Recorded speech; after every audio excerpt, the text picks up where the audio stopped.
Victor Lockhart paced the polished hardwood floor of his study, checking his Patek Philippe for the third time in as many minutes. 6 hours until his only daughter Zoe's wedding to pharmaceutical heir Damon Wilson. Everything should have been perfect. The exclusive estate booked 2 years in advance. The guest list meticulously curated. The weather forecast promising clear skies after weeks of rain. But something felt off.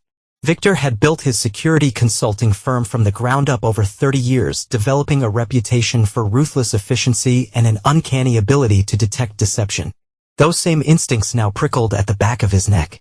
His wife of 28 years, Mary Ann, had been acting strange for months, disappearing for hours with vague explanations, password protecting her devices, taking calls in hushed tones on the veranda. Just wedding stress, Miles' diary had suggested, over whiskey last week. Victor's oldest friend knew better than to push when Victor's eyes hardened like that. Miles did not understand. The Lockharts' marriage had weathered Hurricane Nathan that destroyed their first home, Zoe's teenage rebellion phase, and the deaths of both their parents. Mary Ann had stood beside him when competitors tried to ruin him, when a former client threatened his life, when the market crashed and they nearly lost everything. She'd always been his rock. Until lately, Victor straightened his burgundy tie, remembering how Mary Ann had insisted on handling all the wedding arrangements personally, brushing aside his offers to help with an uncharacteristic irritability. She'd been particularly protective of the guest list, making last-minute changes without consulting him. A knock interrupted his thoughts. "Come in," Victor called, his deep voice filling the room. His son Blake entered, already dressed in his groomsman's tuxedo. At 24, he was the spitting image of Victor at that age, tall, broad-shouldered, with the same penetrating gray eyes. But where Victor exuded calculated control, Blake carried the reckless energy of youth barely contained beneath his formal attire. "Mom said to tell you we're leaving in 30 minutes, Blake announced, adjusting his cufflinks. "She's going ahead to help Zoe get ready." Victor nodded. "Everything all right with you? You seem tense." Blake hesitated, a flash of something worry? Guilt? Crossing his face. "Just wedding nerves." "Not mine, obviously," he forced a laugh. "I talked to Zoe this morning. She's excited but freaking out about the usual stuff." Victor studied his son. Blake had always been a terrible liar. Another trait he'd inherited. "Is there something I should know?" "No," Blake answered too quickly. "Everything's fine. I just—" He checked his watch. "I should finish getting ready." As Blake left, Victor's phone vibrated. An unknown number. He almost declined it, but something made him answer. "Mr. Lockhart, this is Preston, your mechanic. Your wife's car will be ready this afternoon. The issue is interesting. Maybe you'd like to come by before the wedding to discuss it." Victor frowned. "What mechanic?" "Mary Ann takes her car to the dealership." A pause. "Sorry, wrong number." The line went dead. Victor stared at his phone. Mary Ann had taken her Mercedes for service just yesterday, claiming a strange noise in the engine. She'd been insistent on handling it herself, refusing his offer to take it in. The knot of suspicion tightened in his stomach. He tried her cell. No answer. Then he called the dealership. "No, Mr. Lockhart," the service manager said after checking, "we do not have your wife's vehicle. It's not scheduled until next month's regular maintenance." Victor thanked him and hung up, his mind racing. Opening his laptop, he activated the tracker he'd installed on Mary Ann's car years ago, a security measure he'd implemented for the entire family after a business rival had once made veiled threats. He rarely checked it, respecting their privacy. The screen loaded. The Mercedes was parked at their home in the 3-car garage that Mary Ann had converted into her project space last year, complete with a new automatic door and her own private entrance from the garden. A space Victor realized with dawning clarity that he had not actually entered in months. He closed the laptop, decision made. He had 30 minutes before he needed to leave for the wedding venue. Plenty of time to check the garage. Victor headed downstairs, nodding to their longtime housekeeper Rosa, who was arranging fresh flowers in the foyer. "Mr.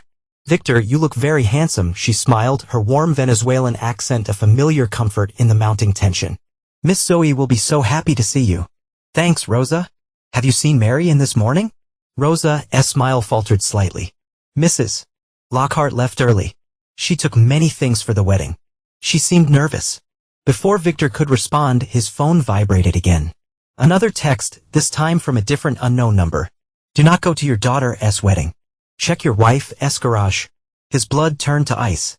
Someone was watching him, knew his movements. His security training kicked in. He scanned the windows, checked for signs of surveillance. Nothing obvious. Rosa, did anyone come by the house today? Any deliveries calls? She shook her head, eyes widening at his urgent tone. Victor moved quickly to his office, pulling up the home security system on his computer. The cameras showed nothing unusual, but he noticed the one overlooking Mary and S garage entrance had been repositioned to show only the garden path, not the door itself. That change would have required Mary and S security credentials. When had she done that? And why? His jaw clenched as he headed for the garage, keying in the code at the interior door. Access denied. She changed it. Victor stood motionless for a moment, rage building inside him. In 28 years of marriage, they had never locked doors against each other. Never. He went out through the kitchen, circling around to the garden entrance of the garage. This door had a physical key, as well as a keypad.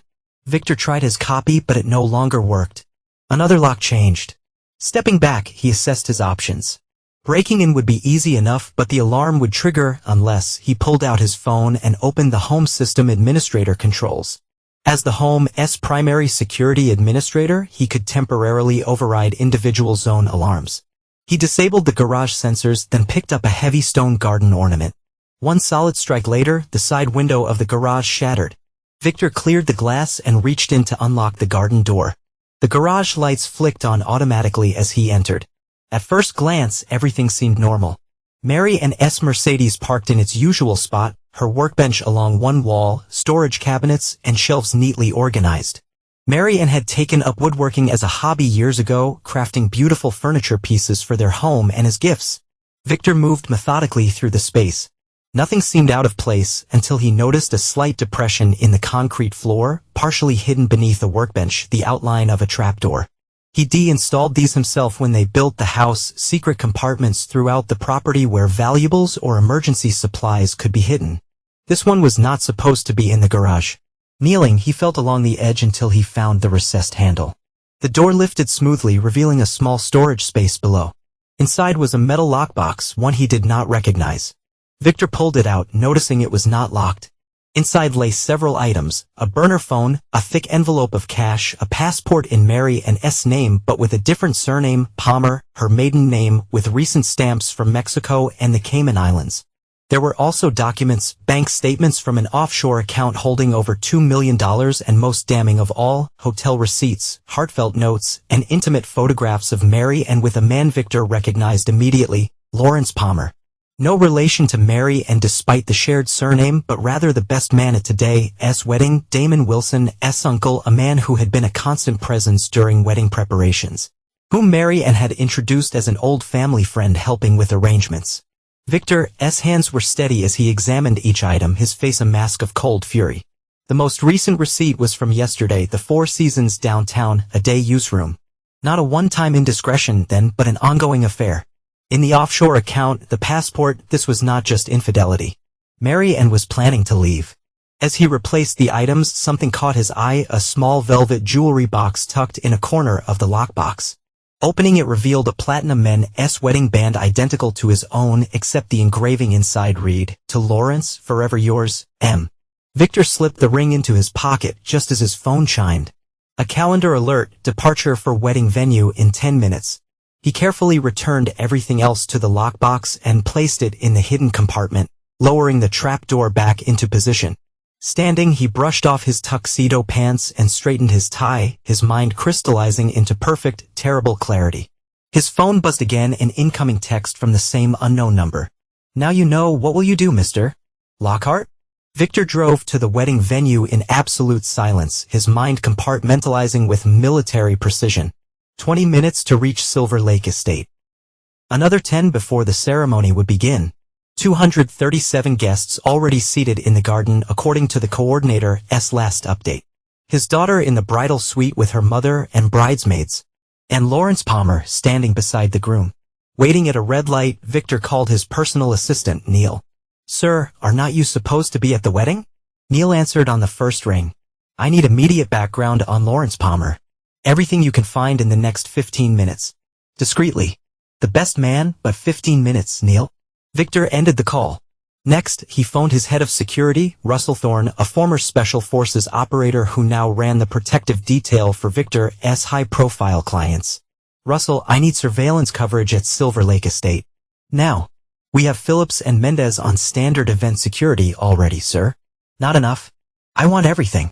Full spectrum monitoring, all communications, every entrance and exit covered. Use the Wilson wedding as the cover, but I want eyes on Lawrence Palmer at all times. Russell, trained to respond first and question later, simply said, on it. The grandeur of Silver Lake Estate came into view as Victor turned through the ornate gates. The colonial-style mansion sat majestically on 50 acres of immaculate grounds, the garden ceremony space visible beyond the west wing. Cars lined the circular driveway as latecomers hurried inside. Victor parked, but remained in his car, waiting. His phone buzzed with an incoming file from Neil, Lawrence Palmer's background. He scanned it quickly, 52 years old, never married, investment banker with an impressive client list, homes in New York and Bermuda, connected to the Wilson family through his sister who had married into the pharmaceutical dynasty. Clean record, stellar reputation. Too clean, perhaps? A separate notification from Russell, teams in position. Target arrived 45 minutes ago, currently in groom's quarters with wedding party. Your wife in bridal suite with daughter. Instructions? Victor responded, monitor only. Stand by. He took a deep breath, preparing himself for whatever would come next. His phone rang. It was Blake. Dad, where are you? Mom's freaking out. The ceremony starts in 5 minutes. I am outside, Victor replied evenly. Tell your mother I'll be right there. As he slipped his phone back into his pocket, his fingers brushed against the platinum wedding band. An exact replica of his own. The ultimate insult. Lawrence would have been wearing it after the wedding, a secret mockery as he stood among the family. Victor closed his eyes, making his decision. He would not stop the wedding. Not yet. Zoe deserved her day. But afterward. He entered through a side door, avoiding the main procession. Russell appeared silently at his side, handing him a nearly invisible earpiece. Channel 3 for direct communication to me, Russell murmured for Victor to hear all team updates. Victor nodded his thanks, inserting the device as he strode toward the bridal suite. Outside the door, he paused, composing himself before knocking. Come in. Zoe called.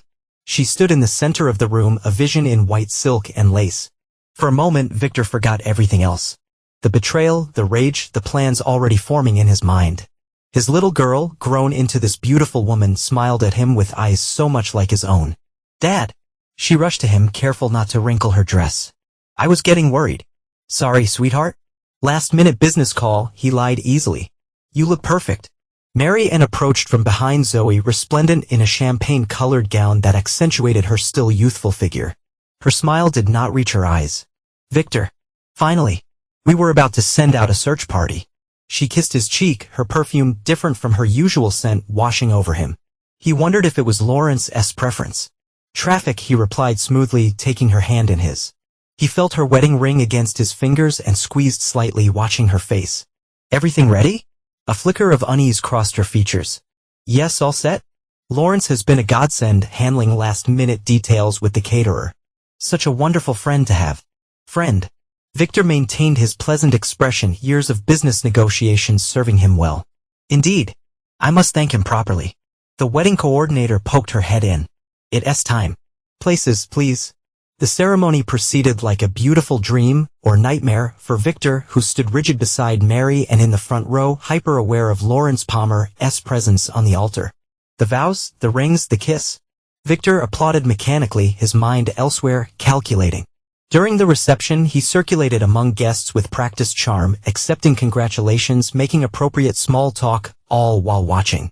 Mary Ann laughed too loudly with her friends, drank more champagne than usual, and kept glancing at Lawrence, who maintained a respectable distance, yet somehow always remained in her line of sight. Victor cornered the photographer during the dinner service, his tone friendly but firm. I'd like copies of all photos immediately after the event. Before editing, Victor said. The photographer, sensing something in Victor's tone, nodded quickly. Of course, Mr. Lockhart. I can have the raw files sent to you tonight. As the evening progressed, Victor observed Blake's nervous interactions with Lawrence. Too familiar. Too secretive. His son knew something. Had he facilitated their meetings? Been sworn to silence? Another betrayal to address. When Zoe and Damon left for their honeymoon amid a shower of rose petals, Victor stood beside Mary and waving goodbye, her arm linked with his in a perfect picture of matrimonial unity. The moment the card disappeared from view, he disengaged himself. I have a surprise for you, he whispered in her ear. Something special to celebrate tonight. Mary Ann looked up at him, momentarily confused by his warm tone. Oh, what's that? Victor smiled, a predator's smile that did not touch his eyes. You'll see when we get home. It's been a long time coming. As they said their goodbyes to the remaining guests, Victor caught Lawrence watching them, a possessive glint in his eyes as they lingered on Mary Ann. Victor walked directly to him, extending his hand. Lawrence, I not thank you enough for everything you've done for our family. He grasped the other man's hand firmly, slipping something into his palm as they shook. A token of my appreciation. Lawrence looked down, confused, then blanched as he recognized the platinum wedding band with its damning inscription. His eyes shot up to meet Victor's cold stare. This is not, he began. We'll talk soon, Victor cut him off quietly. Very soon. Turning back to Mary Ann, who was saying goodbye to Damon's parents, Victor felt the clarity of purpose that had guided his most successful business ventures. The chess pieces were arranged. Now the real game would begin. The ride home was silent. The space between them in the back of the town car was charged with unspoken accusations. Mary Ann attempted small talk about the wedding, but Victor's monosyllabic responses eventually silenced her. She stared out the window, fidgeting with her clutch purse, stealing occasional glances at her husband's impassive profile. Did you enjoy yourself today? Victor finally asked as they turned onto their street, his voice deceptively casual. Of course, Mary Ann replied too quickly. It was beautiful. Everything Zoe dreamed of. Victor nodded thoughtfully. And Lawrence did an exceptional job coordinating, would not you say? The slight stiffening of her shoulders was almost imperceptible. Almost? Yes, he was very helpful. The Wilsons are lucky to have him in the family. Victor smiled thinly. Indeed. Such dedication. The car pulled into their circular driveway. Victor thanked their driver and helped Mary Ann out, steadying her as her heel caught in the gravel. Careful, dear, he murmured, his hand firm on her elbow. Would not want you to fall. Inside, the house was quiet. The staff were dismissed for the night. Victor loosened his tie as Mary Ann kicked off her heels with a sigh of relief. I'm exhausted, she announced. I think I'll head up to bed. Actually, Victor countered smoothly, I thought we might have a nightcap. Celebrate our daughter's marriage properly. Mary Ann hesitated, then nodded. All right. Just one, though. In his study, Victor poured 2 fingers of 30-year-old Macallan for himself and a glass of white wine for Mary Ann. He handed her the crystal glass, watching as she took a cautious sip. To new beginnings, he toasted, locking eyes with her. She swallowed hard. New beginnings. Victor settled into his leather chair, gesturing for her to sit opposite him.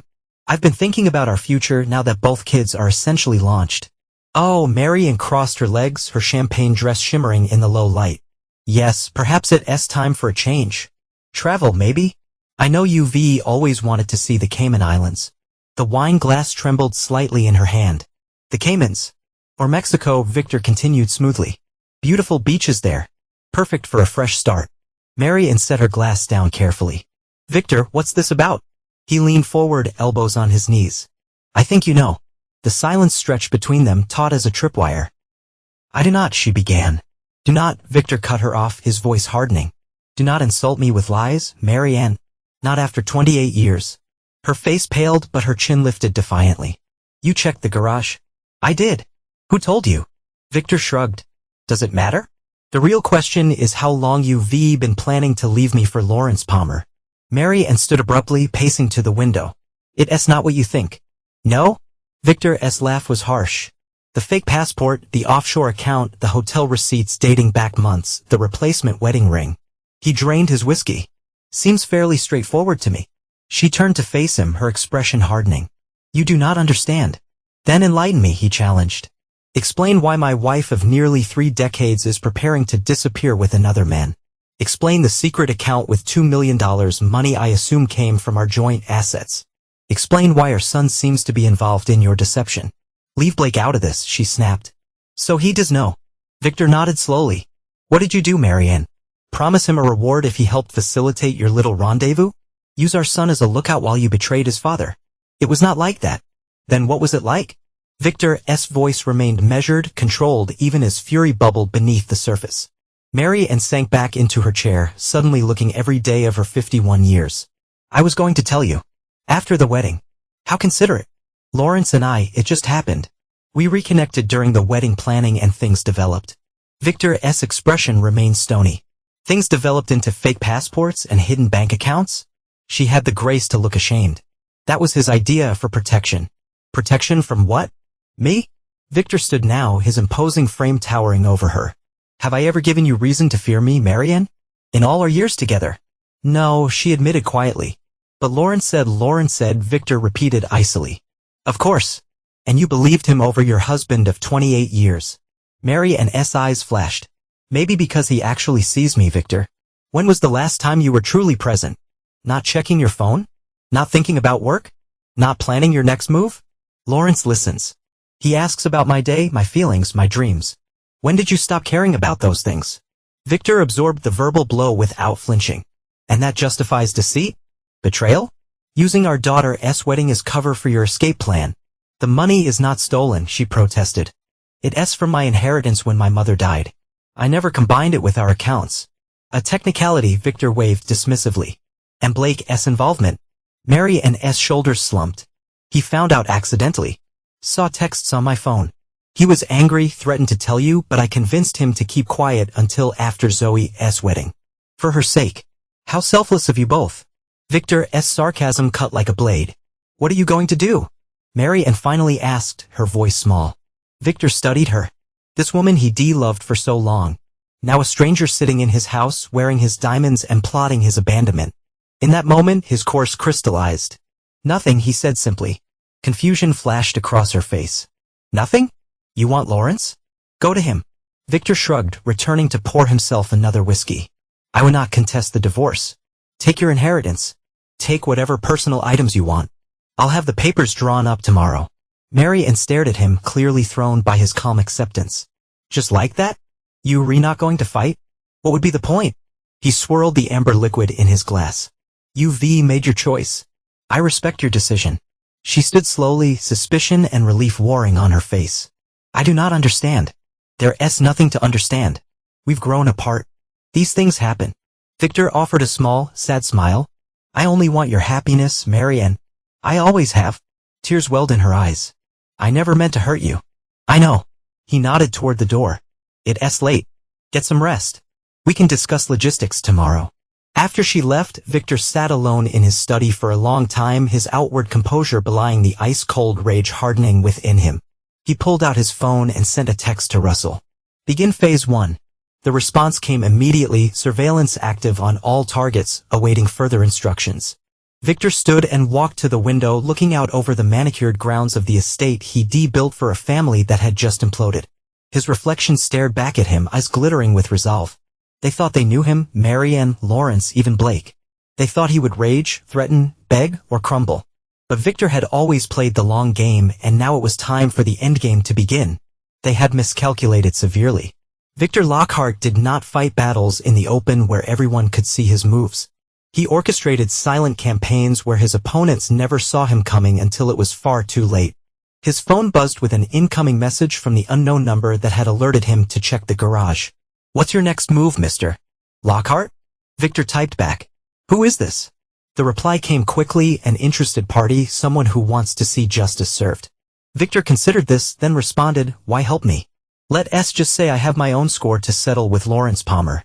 Perhaps we can help each other. A slow, dangerous smile spread across Victor's face as he typed. I'm listening. At precisely 7 a.m., Victor's private line rang. Good morning, Mr. Lockhart. We have not formally met. My name is Vanessa Reeves. The voice was cultured, confident, a woman accustomed to authority. The mysterious texter, Victor replied, setting down his coffee. To what do I owe the pleasure of an actual conversation, Ms. Reeves? I believe we share a common enemy and time is of the essence. Lawrence and your wife plan to leave the country in 3 days. Bermuda first, then the Caymans. Victor's grip tightened on the phone. And you know this how? Because I was supposed to be in your wife's position until Lawrence found a more advantageous target. Interest piqued, Victor leaned back in his chair. Go on. I met Lawrence 5 years ago. We were engaged within a year, planning our life together. Then he met your wife at a charity function, discovered her separate inheritance, and suddenly our relationship had communication issues. He ended things 3 months later. That's unfortunate, but hardly. I'm not finished, Vanessa cut in sharply.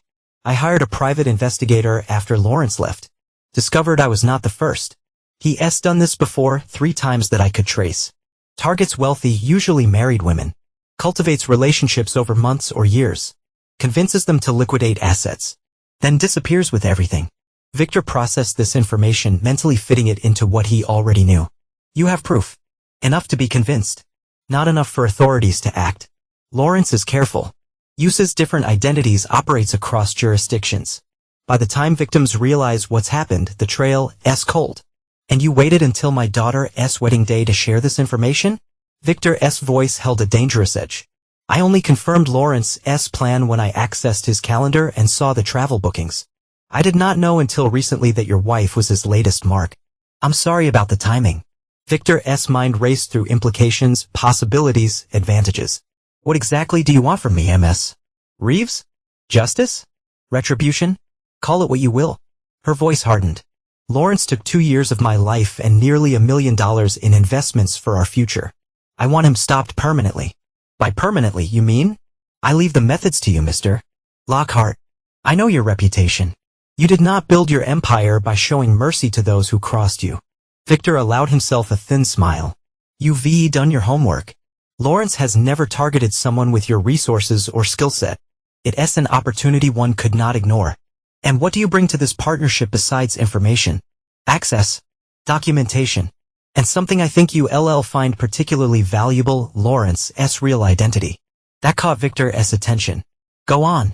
His real name is Lawrence Petrov.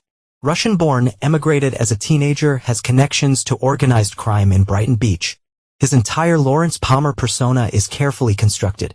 Interesting. Victor tapped his fingers on his desk. Ms. Reeves, I think we should meet today. I thought you might say that. There's a private room reserved at the Cardinal downtown. Noon. Come alone. The line went dead. Victor immediately called Russell, instructing him to compile everything on Vanessa Reeves and Lawrence Petrov. Then he messaged Neil to clear his schedule. Upstairs, he could hear Mary Ann moving around, packing presumably. He meant what he said about not contesting the divorce. That would be far too public, too messy. Victor preferred surgical precision in all things, especially when it came to revenge. At 11:45, Victor arrived at the Cardinal, an exclusive members club in the financial district. The concierge led him to a private dining room where a striking woman in her mid-40s waited.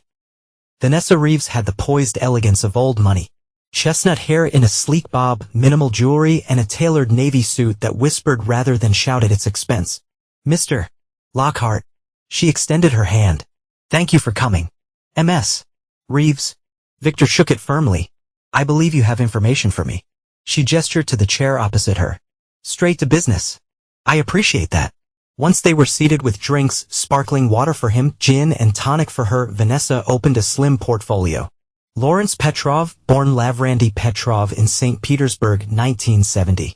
Came to the U.S. in 1987 with his mother after his father's death. Graduated NYU, worked at various financial firms, always leaving just ahead of compliance investigations. Started his relationship consultant business in 2010. Basically a high-end matchmaking service that gave him access to wealthy, often vulnerable women. She slid documents across the table, immigration records, old newspaper clippings, financial reports. Victor examined them carefully. His pattern is consistent, Vanessa continued. He integrates himself into affluent social circles, identifies potential targets, usually women with significant assets separate from their husbands, and begins a long-game seduction. He is patient, sometimes waiting years for the right moment. And my wife. He met her through the Wilson family 3 years ago. Initially, she was just a networking contact. That changed when she mentioned her mother's estate during a fundraiser last year.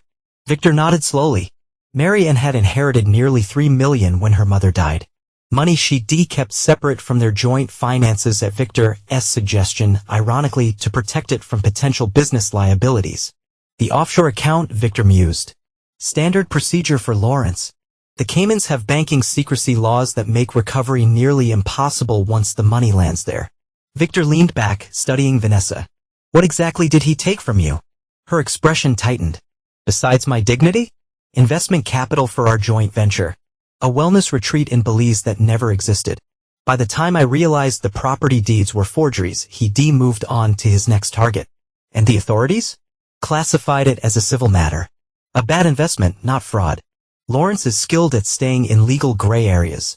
Her fingers tightened around her glass. He also had compromising material on me that made pursuing matters complicated. Victor nodded. Blackmail? Another tool in the con man's arsenal. Why did not you warn my wife? I tried indirectly. Anonymous notes messages. She blocked my number. Vanessa's smile was bitter. Lawrence is very good at isolating his targets, making them distrust outside warnings. For the next hour, they dissected Lawrence's methods, his vulnerabilities, his likely escape routes. Victor found Vanessa's intelligence and strategic thinking impressive. She had compiled substantial research on her former fiancé. There's one more thing, Vanessa said as their meeting concluded. Lawrence has a partner, someone who handles logistics, creates documentation, moves money. He never revealed who, but it's someone with technical skills and inside access to financial systems. A name would be helpful, Victor remarked dryly. I do not have one. But whoever it is, they're essential to his operation. She closed her portfolio. So, Mr. Lockhart, now that you know what you're dealing with, what's your plan? Victor smiled slightly. I believe in appropriate responses, Ms. Reeves. Lawrence tried to take my wife, my money, and my dignity. I intend to take everything from him, including his freedom. Freedom is just the beginning. Victor stood, buttoning his suit jacket. He'll lose his reputation, his money, his future, and yes, his freedom. When I'm finished, Lawrence Petrov will cease to exist in any meaningful way. Vanessa studied him for a moment, then nodded. I believe you'll succeed where I failed. She offered her hand again. Keep me informed.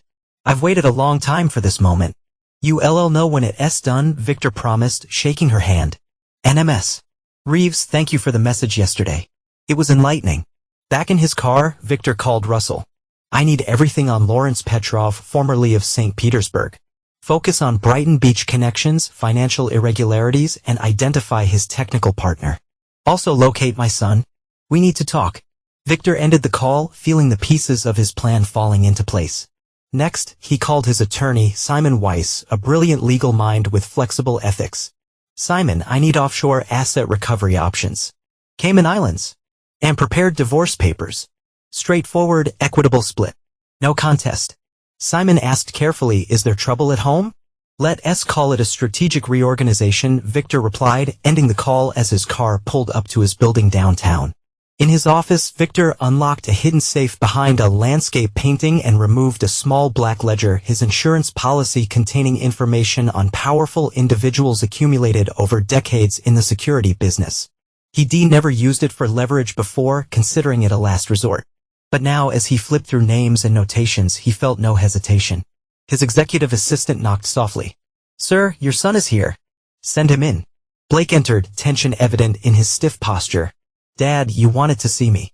Sit down, Blake. Victor gestured to the chair across from his desk. Let's talk about Lawrence Palmer. Or should I say Petrov? Blake's face drained of color. How did you know that you've been helping him access our family's finances? That you introduced him to your mother's investment manager? That you've been lying to my face for months? Victor's voice remained eerily calm. I know everything, son. Blake slumped in the chair. Dad, I can explain, please do. Victor leaned back, steepling his fingers. I'm particularly interested in what could possibly justify betraying your own father.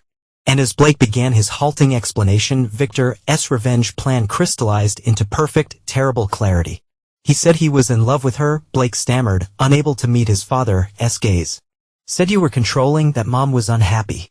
Lawrence told me he could help her start over, be free. Victor observed his son dispassionately. And you believed him.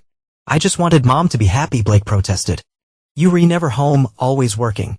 Lawrence listened to her, to me, made us feel important. Important enough to steal from your family to help a con man target your mother?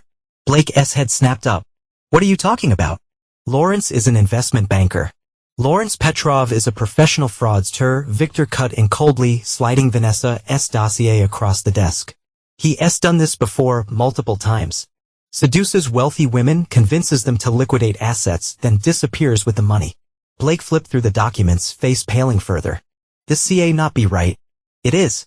Your mother is not his lover. She's his mark. And you, son, have been his unwitting accomplice. The realization hit Blake like a physical blow. He clutched the edge of the desk, horrified. Dad, I swear I did not know. Of course you did not. Victor's tone softened slightly. You were manipulated by an expert. But that does not absolve your betrayal. What are you going to do? Blake asked, voice barely audible. Victor regarded his son thoughtfully. That depends on you. Are you willing to make amends? Anything, Blake said immediately. Just tell me how. You are going to help me destroy Lawrence Petrov? Victor leaned forward. But first, I need to know everything. Every conversation, every document you provided, every account you helped him access. For the next hour, Blake detailed his involvement, how Lawrence had befriended him months before approaching Mary and positioning himself as a mentor figure. How he gradually normalized sharing sensitive family information under the guise of helping his mother. How he facilitated meetings, made introductions to financial advisors, even helped set up the offshore account. All the while believing he was assisting a love match, not a calculated scam. The technical partner, Victor mused. Lawrence mentioned someone who handles his digital footprint. Blake nodded reluctantly. A woman named Sophia. I never met her, but Lawrence called her his digital wizard. Said she could make anything happen online. A name. Good. Victor made a note. What about their escape plan? They leaving Tuesday. Private plane to Bermuda, then a yacht to the Caymans. Blake swallowed hard. I was supposed to handle the final wire transfer that morning. Victor smiled thinly. And you still will. But the destination will be changing. Dad, I'm so sorry. Save it. Victor raised a hand. You can apologize by doing exactly as I say from now on. First, you'll contact Lawrence. Tell him you worried. I'm suspicious that the timeline needs to accelerate. Suggest Monday instead of Tuesday. He would not change the flight. He will if you tell him I've scheduled an emergency audit of your mother's accounts for Tuesday morning. Blake nodded slowly. What else? Act normal with your mother. Do not give any indication we've spoken. As far as she knows, I've accepted the divorce and am moving on. And have you accepted it? Victor's expression hardened. The divorce is irrelevant. The betrayal is unforgivable. From both of you. Blake flinched at the finality in his father's tone. Go home. Contact Lawrence. Report back with his response. Victor turned to his computer, a clear dismissal. Blake stood to leave, then hesitated. Dad, what about Mom? If Lawrence is just using her, she made her choice, Victor replied without looking up. Now she'll live with the consequences. After Blake left, Victor activated his secure line to Russell. I need digital forensics on a Sophia, no last name. Associate of Lawrence Petrov, expert in financial systems, possibly identity creation. Anything else? Russell asked. Yes, I want Lawrence Petrov's entire digital life mapped, every account, every transaction, every communication.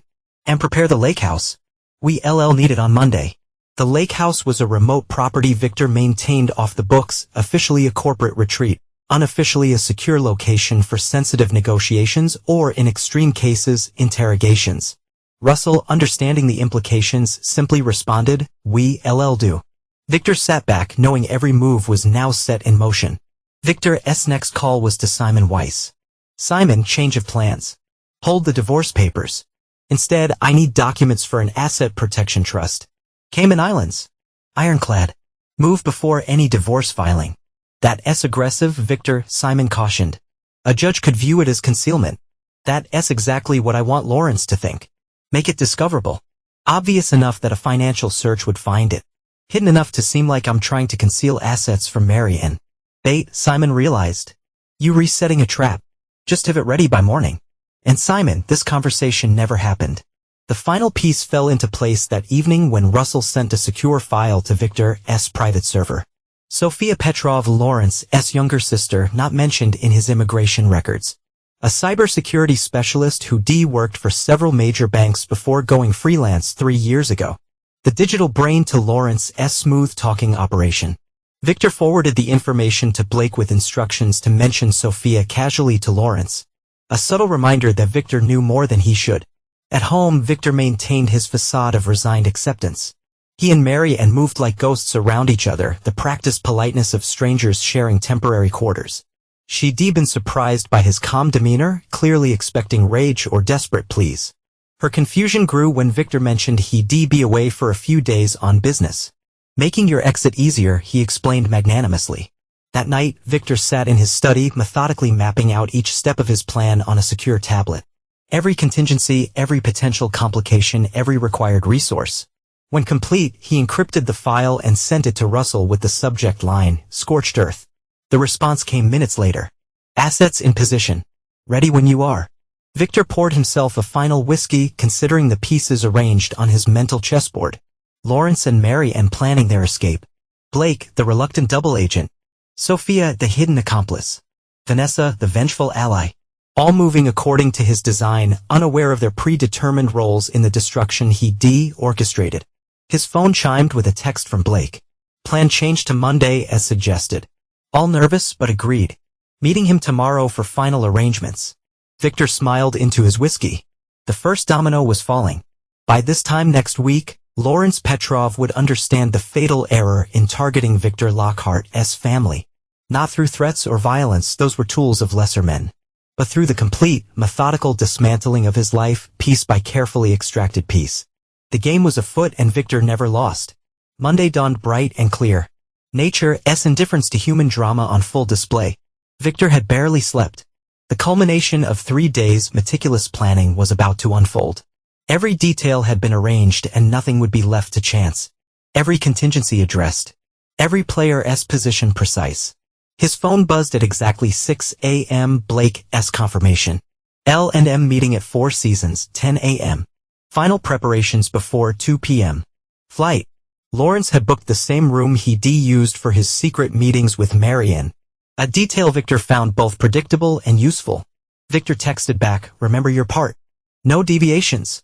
Since their confrontation in Victor's office, Blake had proven surprisingly competent, following Victor's instructions to the letter. The boy had skills, a fact Victor might have appreciated under different circumstances. Now it was merely another tool in his arsenal. Marianne had not come home the previous night, choosing to stay at a hotel. She texted to make things easier. Victor had responded with understanding and wishes for her comfort. His apparent graciousness unsettled her more than anger ever could. At 7:30, Victor's secure phone rang, Russell with final confirmation.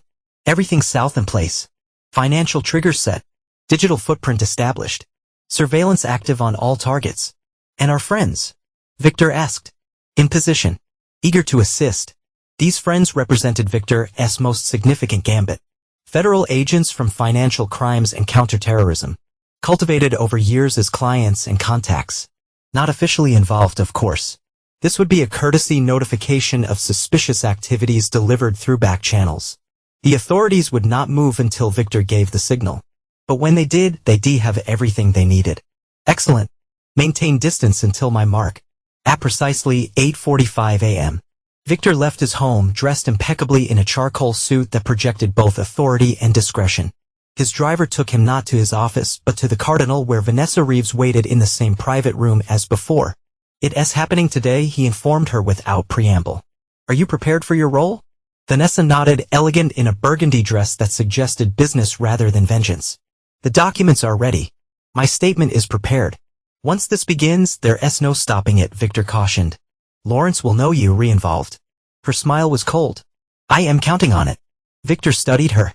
This is not just about money for you, is it? Is it for you? She countered. We both know this passed beyond financial concerns the moment they betrayed us. He acknowledged this with a slight nod. 10 minutes after I leave, make the call exactly as we discussed. And Blake, she asked. What happens to him? Victor's expression remained impassive. My son made his choice. Now he faces the consequences. At 9:30, Victor took up position in a suite he booked at the Four Seasons, directly above the room where Lawrence and Marianne would soon meet. Russell's team had already installed surveillance, giving Victor both audio and visual access to everything that would transpire below. At 9:55, Lawrence arrived, impeccably dressed in a tailored Italian suit, carrying a briefcase. The cameras captured his confident stride, his practiced charm as he greeted the staff. A man without concern, without awareness that his carefully constructed world was about to implode. At 10:02, Marianne entered, looking nervous but determined in a simple black dress, pulling a small suitcase. Lawrence embraced her, whispering reassurances in her ear. Victor watched dispassionately as the man kissed his wife with familiar ease. Is everything set? Marianne asked, her voice clear through the surveillance feed. Almost, Lawrence replied. Blake is handling the final transfer. Our new documentation is ready. By tonight, we'll be beyond his reach. Victor suspects nothing, Marianne confirmed. He's been disturbingly accommodating. It's almost disappointing. Lawrence laughed. The mighty Victor Lockhart, security expert, blindsided in his own home. Did you get the documents I asked for? Mary Ann produced a flash drive from her purse. Everything: client lists, security protocols, access codes. Are you sure you need these? Insurance, my love. Your husband has powerful friends. Victor watched as Lawrence pocketed the drive containing proprietary information from his company. Corporate espionage atop everything else. He made a note to add this to the growing list of charges. At 10:15, Blake arrived right on schedule. He entered the room with visible nervousness, carrying his own laptop. Did you do it? Lawrence demanded immediately. Yes, Blake confirmed. The funds are moving now.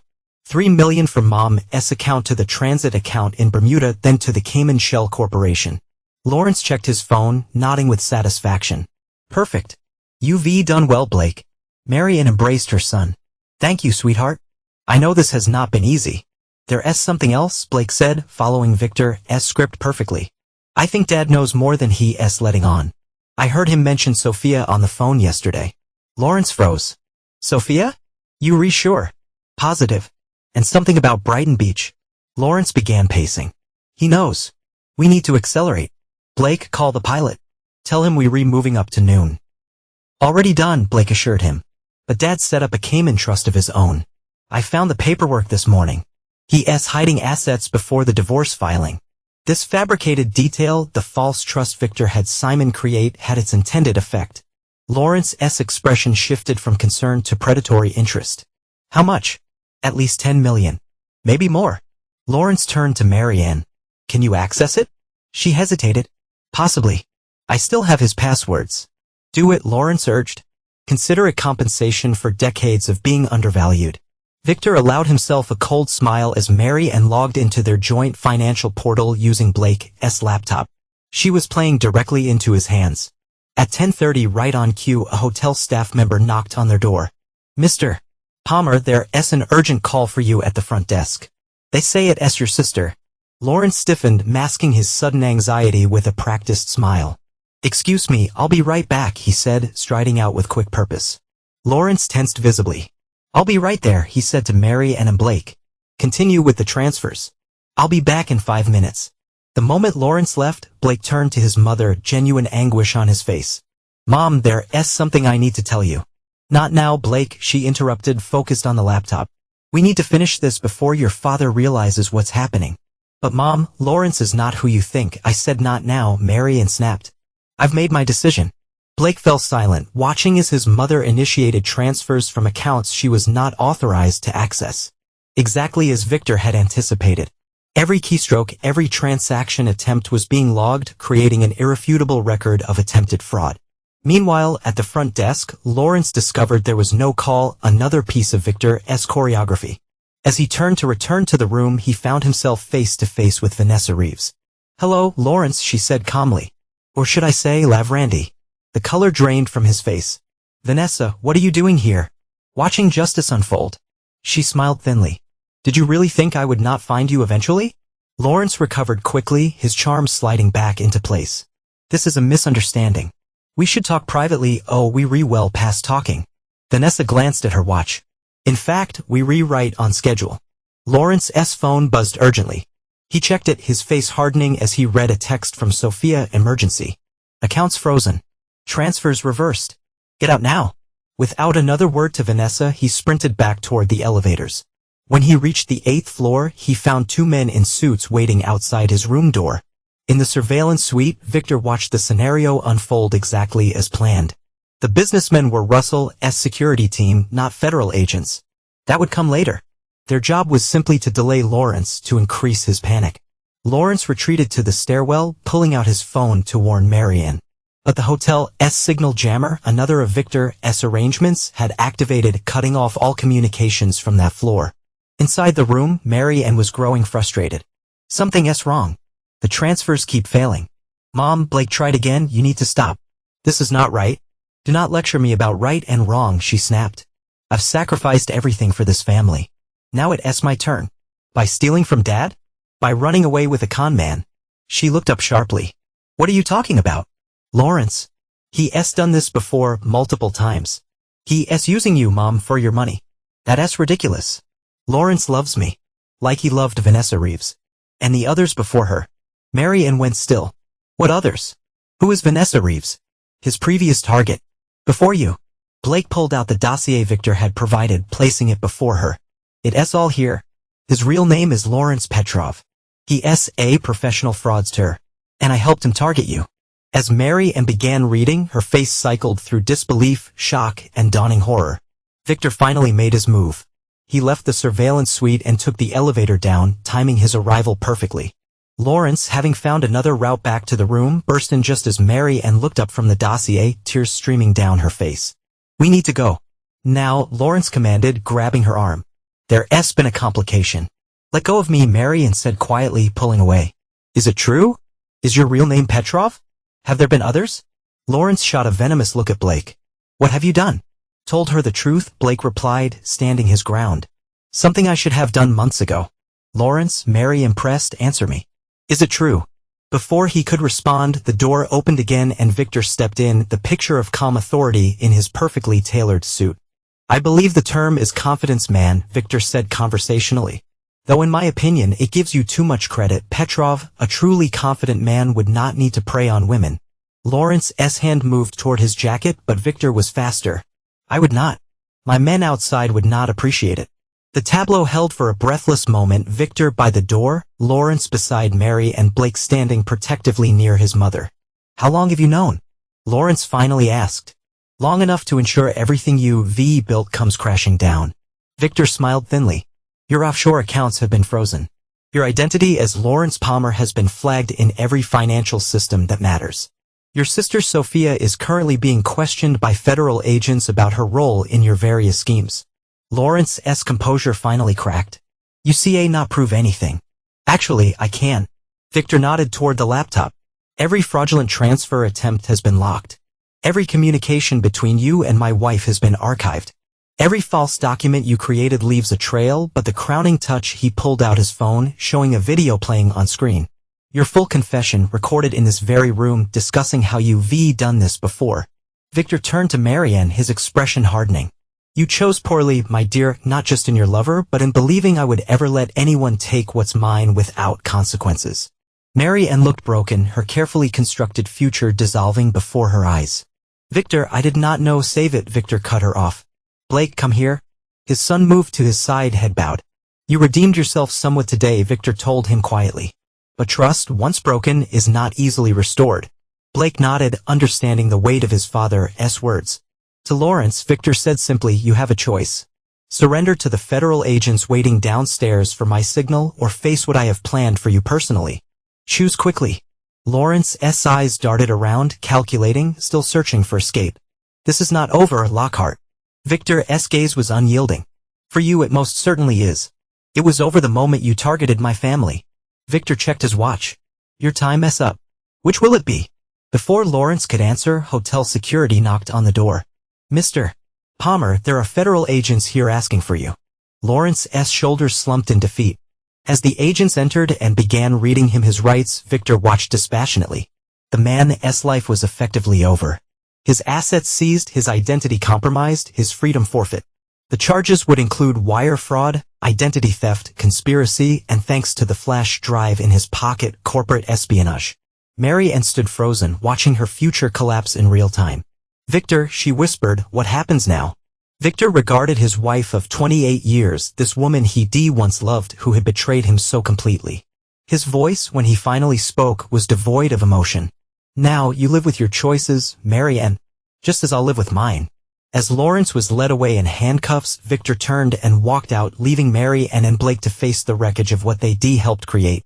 The first phase of his vengeance was complete. But Victor was far from finished. 3 weeks after Lawrence's arrest, Victor sat in his home office reviewing reports. The case against Lawrence Petrov had expanded dramatically as federal investigators uncovered previous victims and schemes dating back a decade. His sister Sophia had turned state's witness, providing evidence in exchange for leniency. The offshore accounts had been frozen. The money recovered and held as evidence. But Victor's personal vengeance extended far beyond the legal system. Through his extensive network, he ensured Lawrence's reputation was systematically destroyed in every circle that mattered. Anonymous tips to financial journalists had resulted in exposés detailing his fraudulent history. Former victims, emboldened by his arrest, came forward with their stories. The prestigious Wilson family, mortified by their unwitting role in introducing a criminal into their circle, publicly denounced him. Lawrence Petrov was ruined completely, financially, legally, socially. And he would remain in federal custody for decades, facing charges across multiple jurisdictions. A satisfying outcome, but only the beginning. Victor's private line rang. It was Simon Weiss. The divorce papers are ready. Standard terms as requested. Mary and gets the lake house, her personal accounts, and a settlement that's generous but not excessive. And the other documents? Also prepared. Are you certain you want to proceed this way, Victor? It's unusually punitive. Absolutely certain. Victor's voice left no room for argument. Have the messenger go to the Addison Hotel, room 542. That's where she is staying. After ending the call, Victor reviewed the terms one more time. While the divorce agreement appeared reasonable on the surface, the accompanying documents told a different story. Victor had systematically removed Mary and from every aspect of the life they built together. He revoked her positions on charitable boards, canceled her social club memberships, and withdrew her access to their shared vacation properties. He even contacted their extended social circle, ensuring she would be quietly, but firmly, excluded from future events. It was not illegal. It was not even particularly vindictive in the traditional sense. It was simply the excision of a tumor from his life. Clinical, complete, and without remorse. His phone buzzed with a text from Blake. Can we talk? Please. Victor had maintained minimal contact with his son since the Four Seasons confrontation. Blake had moved in with friends, completing his final semester of business school remotely. Victor had not cut him off financially. That would be counterproductive to his long-term plans. But he made it clear that trust had been irrevocably damaged. My office, 3 p.m. Tomorrow, Victor replied, then set his phone aside. The doorbell rang. Victor checked the security camera to see Vanessa Reeves waiting outside, elegant as always in a tailored pantsuit. He buzzed her in. I hope I'm not intruding, she said as she entered his study. I wanted to deliver this in person. She handed him a thick envelope. Inside was a formal statement she submitted to the prosecutors, detailing her history with Lawrence and the evidence she gathered independently. They added 3 more counts based on your testimony, Victor noted, scanning the document. Small satisfaction, but I'll take it. She sat across from him. I also wanted to thank you. Your approach was more effective than I could have imagined. Victor inclined his head slightly. We had compatible goals. And your wife? If you do not mind my asking. Ex-wife soon enough. Victor's expression remained impassive. Mary and made her choice. Vanessa studied him thoughtfully. You know, when I first researched you for this collaboration, I expected a different kind of man. Your business reputation suggests someone more emotional, impulsive, human, she finished. You orchestrated Lawrence's destruction with remarkable precision. Not a wasted motion, not a hint of personal feeling. Almost. She hesitated. Mechanical. Victor supplied. Terrifying. She corrected. Admirable but terrifying. Victor smiled slightly. A necessary approach when dealing with betrayal. Emotion clouds judgment. And what about forgiveness? Vanessa asked, watching him carefully. Your son seems genuinely remorseful. Forgiveness is a luxury I do not indulge in. Victor placed the envelope on his desk. Blake made a choice to betray his family. He'll carry that consequence forever, regardless of what relationship we salvage. And Mary, and there is nothing to salvage there. Vanessa nodded slowly. Well, my part in this drama is complete. Lawrence will never hurt another woman, thanks largely to you. She stood, extending her hand. It's been educational, Mr. Lockhart. Victor rose and shook her hand, appreciating the sense of closure and finality in the gesture. Victor shook her hand. Indeed, Ms. Reeves. Perhaps our paths will cross again under more favorable circumstances. After she left, Victor returned to his desk, opening a secure file on his computer. Operation Scorched Earth was not quite complete. Lawrence Petrov's destruction was assured. Mary and S' excision from his life nearly finalized. But there remained one loose end, ensuring neither could ever recover from the damage he inflicted. The following afternoon, Blake arrived precisely at 3 p.m. Looking haggard but composed, Victor gestured to the chair across from his desk. "You wanted to talk." "Talk." Blake straightened his shoulders. "I've been offered a position at Meridian Capital. Junior analyst. I wanted to make sure you would not have objections." Meridian Capital was a direct competitor to one of Victor's major clients. An interesting choice, one that suggested Blake was trying to establish independence. "Why would I object? Your career is your business now."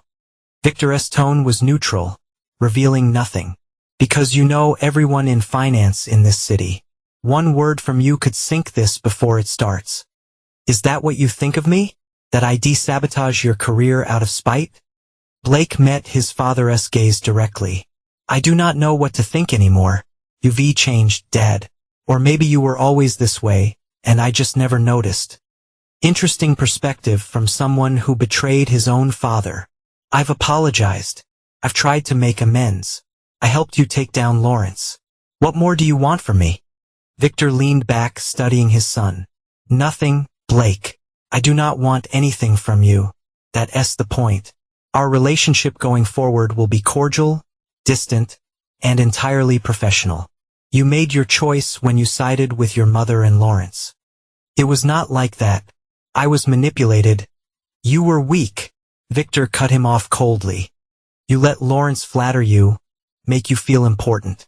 You chose that validation over loyalty to your family. Actions have consequences. Son, this is yours." Blake's face flushed.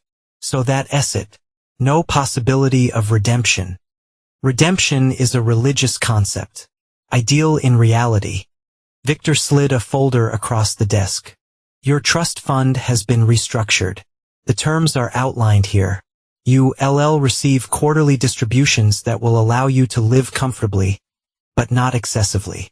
The principal remains under my control until you reach 40. I do not care about the money. You should. Your inheritance, your legacy. The only thing that remains of our relationship."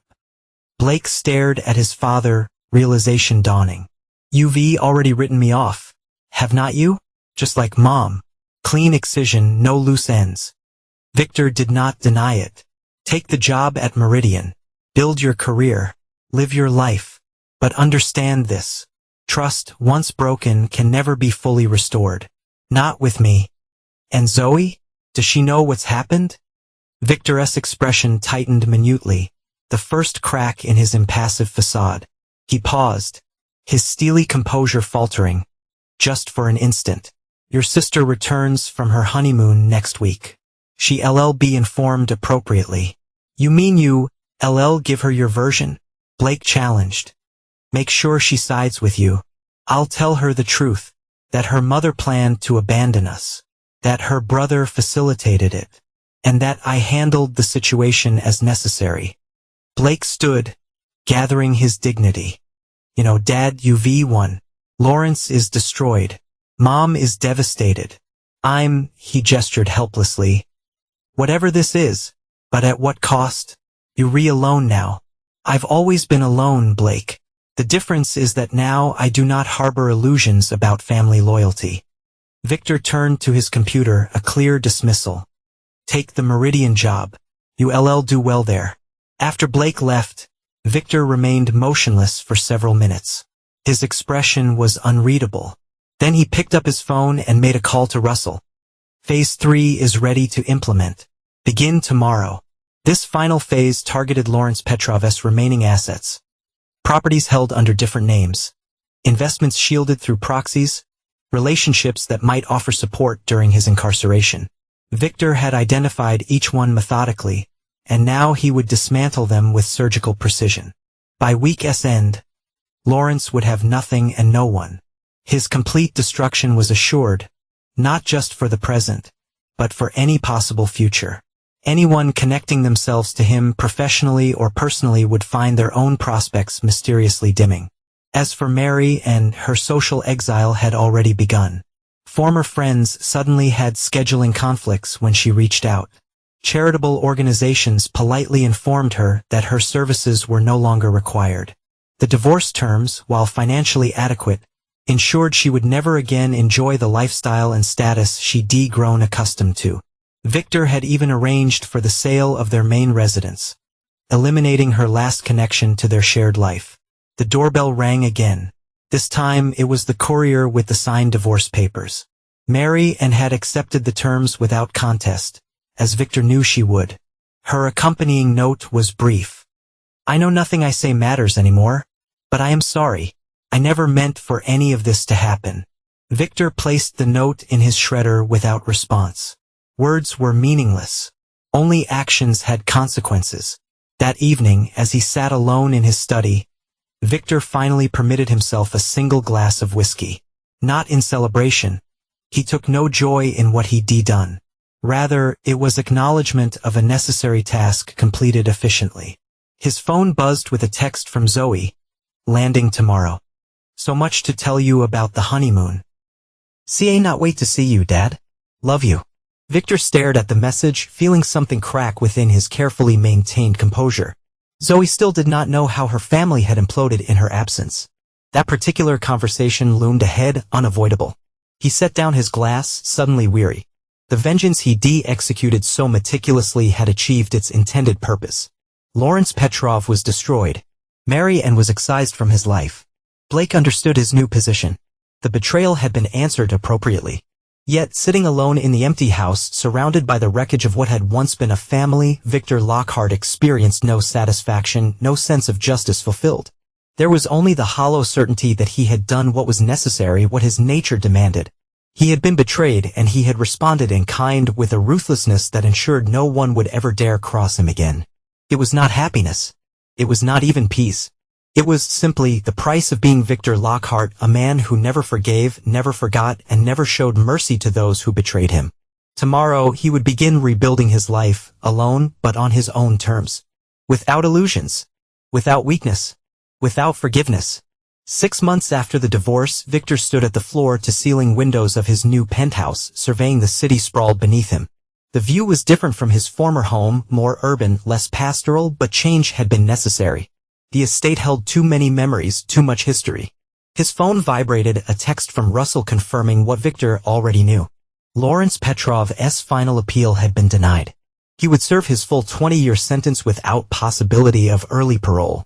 The systematic dismantling of his life was complete. Every hidden asset uncovered. Every potential supporter alienated.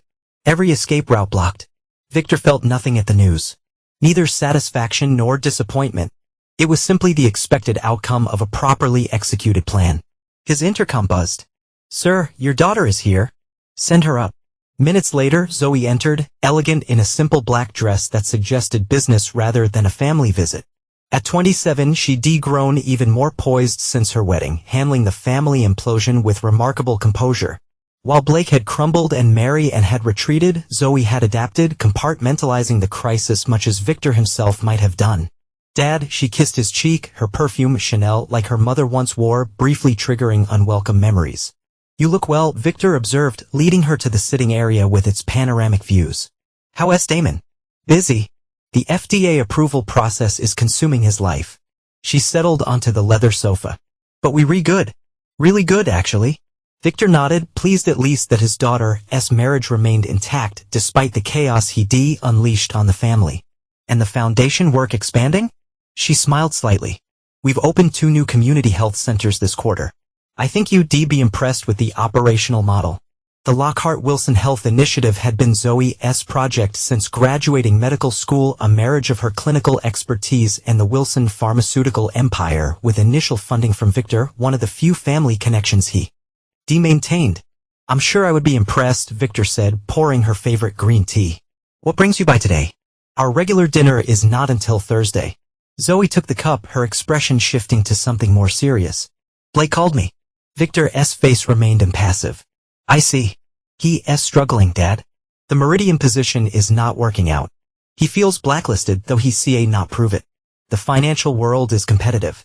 Failure is common. Zoe set down her cup with deliberate care. Is that really how you re going to play this? Pretending you have not systematically undermined every opportunity he s pursued? Victor met her gaze steadily. Blake made his choices. He was 24 and manipulated by a professional con man, the same con man who manipulated Mom. Zoe leaned forward, her voice low but firm. It's been 6 months. When does the punishment end? It's not punishment. It's consequence. It's vengeance, Dad.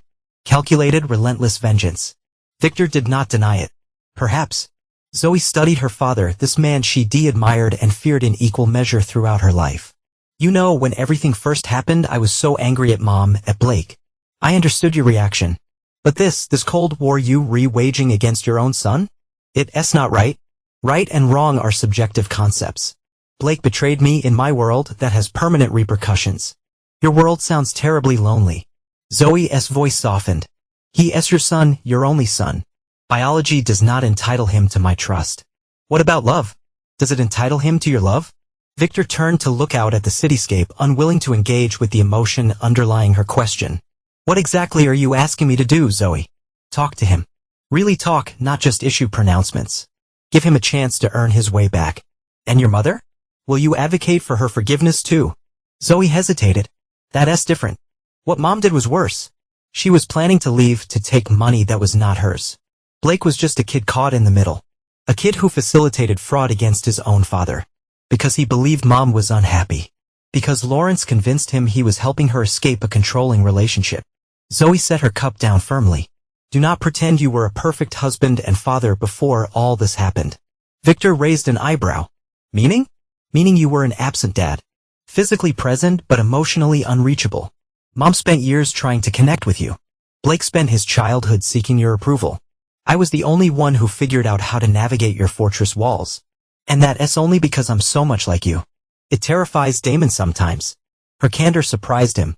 Zoe had never spoken to him this way before. You've given this considerable thought, he observed neutrally. Zoe nodded. I had to. I needed to understand why our family fell apart, why you were the way you are, and if it was possible not to repeat those mistakes myself. I've had 6 months to watch you destroy what's left of our family with surgical precision, Zoe said, her eyes, gray like his own, holding his gaze unflinchingly. You've got your revenge on Lawrence. He's finished. But what you redoing to Blake, to Mom, it's not justice, Dad. It's cruelty. They betrayed me, Victor stated flatly, as if the simple fact explained everything. And you've punished them for it. Thoroughly. When is it enough? When do you stop being the man who ensures everyone pays and start being the man who rebuilds something worth having? Victor turned away, uncomfortable with the direction of the conversation. I did not realize you'd become a philosopher. Do not deflect. Answer the question. What's your endgame here? Complete isolation? No family at all? The question hung between them, unanswered. Victor moved to his bar, pouring himself a whiskey, though it was barely noon. Blake could have come to me directly. Why send you as his emissary? Because he's terrified of you, Dad.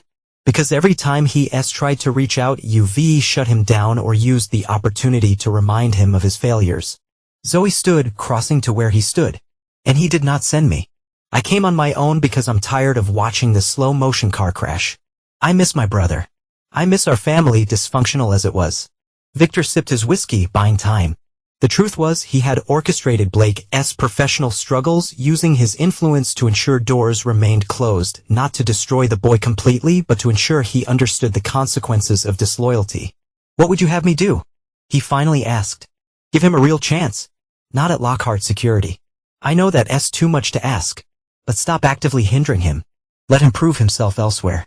And maybe eventually consider actually talking to him. Like a father, not a disappointed CEO.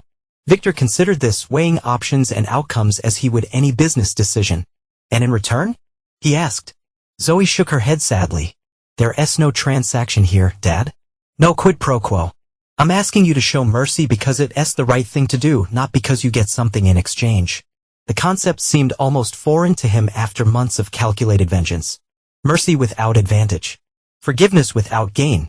I'll consider it, he finally said, not committing further. Zoe accepted the small concession with a nod. That's a start. She checked her watch. I have to go. Board meeting at the foundation. Are we still on for dinner Thursday? Of course. She kissed his cheek again, then paused at the door. You know, I understand why you did what you did to Lawrence. He deserved it. But Mom and Blake, they made mistakes. Terrible ones. Yes, but they were still family. And family should mean something, even to Victor Lockhart. After she left, Victor remained motionless, her words echoing uncomfortably. Family, as if the word itself should override betrayal, should soften consequences. His phone rang. Simon Weiss. The Palmer estate matter is concluded. Every asset has been liquidated and directed as instructed. Victor had orchestrated Lawrence's financial destruction so thoroughly that even his legitimate holdings, properties under his Palmer identity, had been systematically dismantled. Some assets were seized by the government, others claimed by victims. The remainder was liquidated and distributed to various charities working with victims of fraud, a fitting end to a fraud's legacy. And the other matter? Victor asked. Mrs. Lockhart's petition for increased support has been denied. The judge upheld the original divorce terms. Mary Ann had recently attempted to challenge the settlement, claiming she needed additional funds for medical treatments. Victor had contested immediately, providing evidence that her medical needs were actually cosmetic procedures. Good. That concludes our business. After ending the call, Victor poured another whiskey, carrying it to the window. Below, he could see Zoe getting into her car, phone already pressed to her ear, likely calling Blake to report on their conversation. Blake, his son, his blood. For the first time in months, Victor allowed himself to remember Blake as a child, eager, bright-eyed, desperate for his father's approval. Always trying to measure up to Victor's impossible standards. Always falling just short in ways that now seemed trivial. Had Zoe been right? Had he been so emotionally unavailable that his son became vulnerable to Lawrence's manipulations?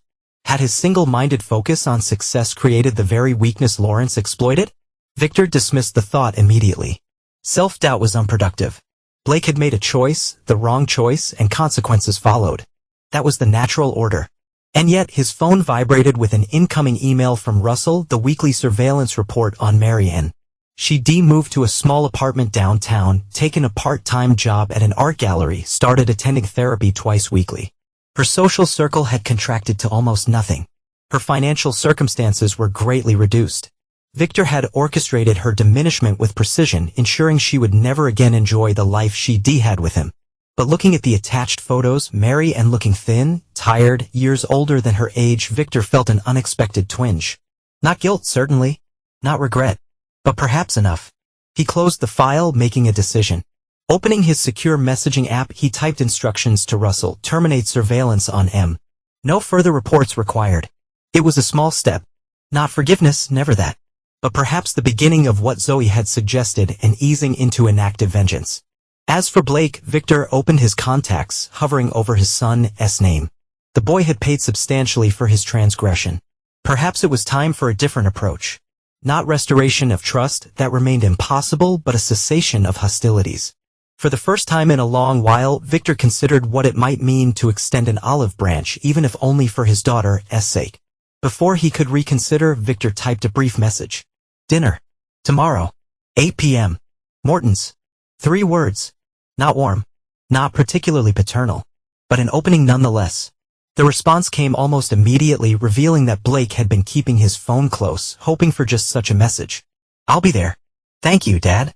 Victor did not reply further. This was not reconciliation. He remained incapable of that level of forgiveness. But it was an adjustment, a recalibration of his response to betrayal. Not because Blake deserved it, but because Zoe had asked. Because some connections, it seemed, could not be severed completely, even by his ruthless precision.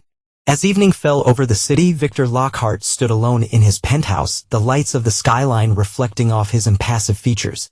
He had destroyed Lawrence Petrov completely.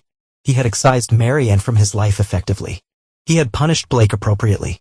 Justice, by his definition, had been served. And now, perhaps, it was time to determine what remained in the aftermath.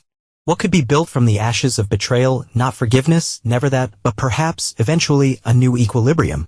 A carefully controlled relationship with his son. A civil détente with his ex-wife. Not because they deserved it, but because Victor Lockhart decided it served his purposes better than continued vengeance. It was not mercy. It was not weakness.